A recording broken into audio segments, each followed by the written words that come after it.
Hello everyone, आज हमारा topic है वर्चुअल डिजिटल एसेट। ये पॉइंट हमारा इनकम टैक्स के जो सब्जेक्ट है उसमें 2022 से डाला गया है। तो इसके बारे में हम थोड़ा सा जान लेते हैं। वर्चुअल डिजिटल एसेट यानी कि ऐसी एसेट जो फिज़िकल फॉर्म में नहीं है, डिजिटलाइज्ड फॉर्म में है। अब इस एसेट के एग्जांपल पहले हम देख लेते हैं, इसका मतलब क्या है। इस एसेट का मतलब जैसे कोई भी फ़ोटोज़, डॉक्यूमेंट्स हो सकते हैं, वीडियोस हो सकते हैं, बुक्स हो सकती हैं, ऑडियो, म्यूज़िक, एनिमेशन, कुछ भी हो सकता है। ये सब डिजिटल एसेट्स के एग्जाम्पल हैं, ठीक है।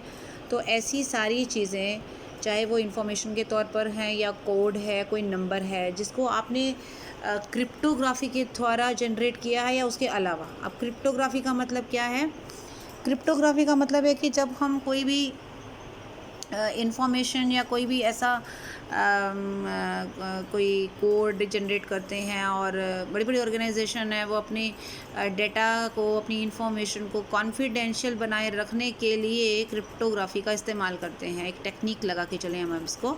तो इसके ज़रिए या इसके अलावा, ऐसा नहीं है कि सिर्फ क्रिप्टोग्राफी के ज़रिए, इसके अलावा भी आप इस एसेट को जनरेट कर सकते हैं। और एसेट की ऑब्वियसली इसका जो एक्सचेंज होगा वो इलेक्ट्रॉनिकली होगा, ठीक है। इलेक्ट्रॉनिक का मतलब इसके ऑनलाइन हम इसका लेन देन कर सकते हैं, इसकी एक वैल्यू है, इसमें हम ट्रांजैक्शन कर सकते हैं। तो ऐसी सारी एसेट्स जो फिज़िकल फॉर्म में नहीं है, वर्चुअल फॉर्म में है, डिजिटल फॉर्म में है, और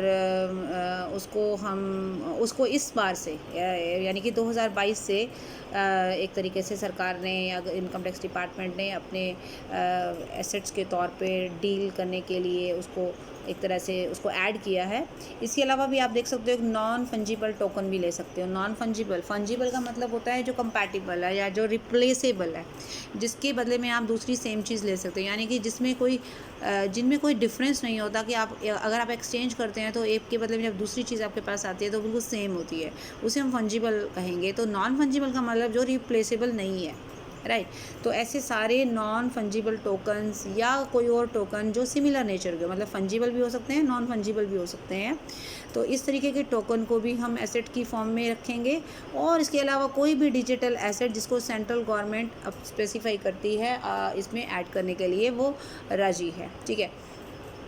तो नॉन फंजिबल एसेट का मतलब क्लियर हो गया, फंजिबल का क्लियर हो गया है। और इसके अलावा कोई और इन्फॉर्मेशन है, कोड है, डेटा है,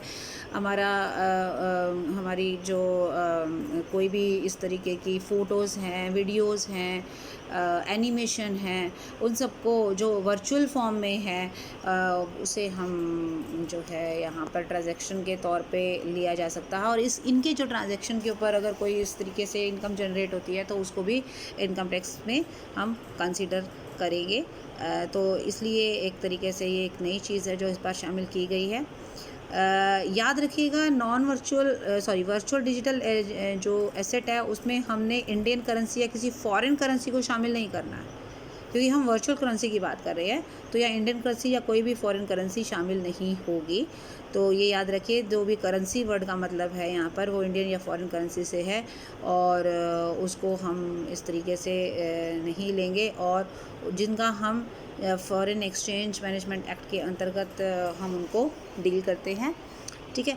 तो इस तरीके से हम नॉन फंजिबल टोकन है या फंजिबल टोकन है या कोई भी डिजिटल एसेट्स हैं, चाहे वो क्रिप्टोग्राफी के थ्रू जनरेट हुई हैं, चाहे वो वैसे ही जनरेट हुई हैं, जिनकी ट्रेडिंग इलेक्ट्रॉनिकली हो रही है, जिनका ट्रांसफ़र हो सकता है, जिनको स्टोर किया जा सकता है, और ज़रूरी नहीं है जो इन्वेस्टमेंट के पॉइंट ऑफ व्यू से ही हो।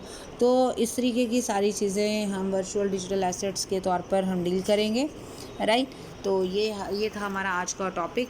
इस टॉपिक के साथ अब इस वीडियो को समाप्त करते हैं। आई होप आपको ये पॉइंट अच्छे से समझ में आ गया होगा। Thank you so much, bye bye, take care.